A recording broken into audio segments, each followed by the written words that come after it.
Yeah, it's finally here. Gohan Beast, baby. Oh, this is fresh. Wow, it comes with a lot of accessories. This is really cool. However, I knew I was going to have to customize this guy from the very beginning for a few reasons. I was very curious to see what the upper gi was like, being that it's a soft piece. It's meant to be flexible. Figuarts started doing this on their Street Fighter figures. This is really cool. My biggest concern here was the battle damage. Something that Tamashii and a lot of companies do is they actually make the holes, right? They sculpt it. We got some like scratch marks over here. We got a hole even in the upper gi here. But the problem is we have the same, there's no paint apps. The scuff marks aren't any different color.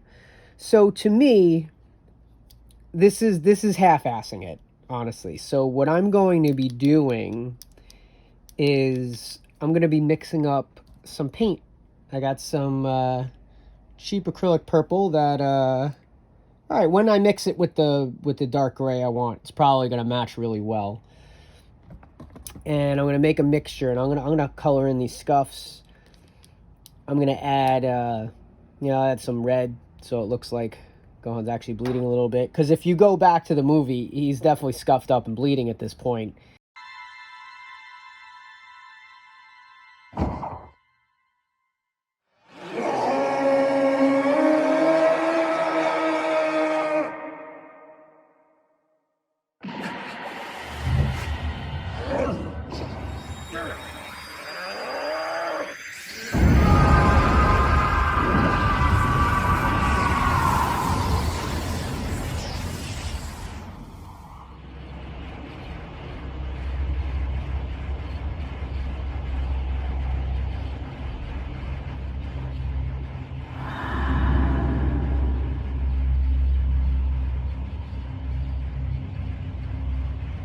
I do love this figure, but it's definitely going to need some TLC.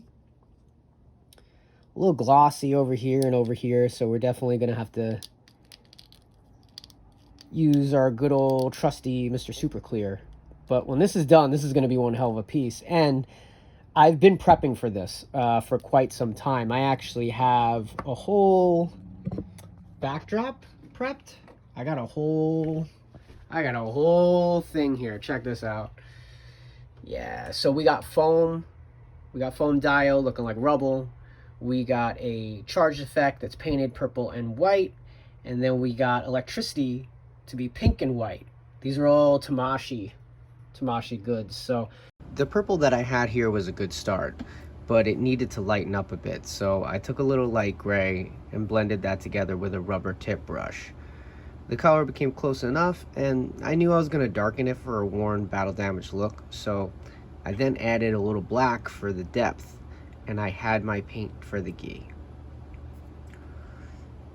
I find the actual application part even easier depending on how the company went and added their battle damage to the figure. When it's digitally sculpted like this, all you have to do is go over the lines that are already there. You'll notice I improv a little bit after I cover all the sculpted in lines, but that's just to get a more even overall look. After the gi is done, I focus on the flesh tones on the rest of the body, the arms, the chest.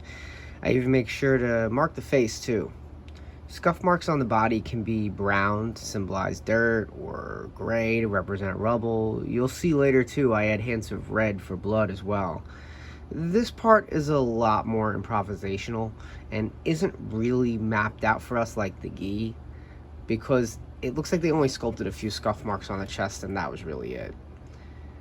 And we also have swappable parts here, so after I make my custom marks like the one on the knuckles or the forehead, I make sure I stay consistent and mark all the accessories in the same spot as well. I think there's merit to making the markings different if you chose to do so. However, when I like a spot, I do tend to stick with it. The final portion of the battle damage markings were made from none other than a marker itself, Micron Precision Black. Black lowlights help you add depth to the wounds and the scuff marks so no two wounds look too alike. It also benefits anime and manga characters a lot because most of the fans are used to seeing black lines illustrate the same purpose. After another hour or so, I'm comfortable taking the figure outside for the last but not least portion of the job, the clear coat. For higher end action figures, and one that I want to look as realistic as possible, I use Mr. Hobby Super Clear. Not only does it protect the paint from being rubbed or scratched off, but it gets rid of that cheap toy gloss that everybody hates. Now, Gohan looks almost identical to his scenes in the superhero movie. He really stands out on the shelf, and kind of made me want a battle damage version of all the prominent Dragon Ball characters. We do have a newer Goku coming soon, and I'll definitely be doing the same for him too. It just doesn't make sense to me to have the torn clothing and scratch marks on the sculpt itself, but to not see any difference in the color, the depth, or the finish of the final product. Anyways, I hope you found this video helpful, enjoyable, or at least entertaining. Feel free to check out the rest of the channel here on YouTube, or flip through the Instagram. Have a great day. Thanks for watching.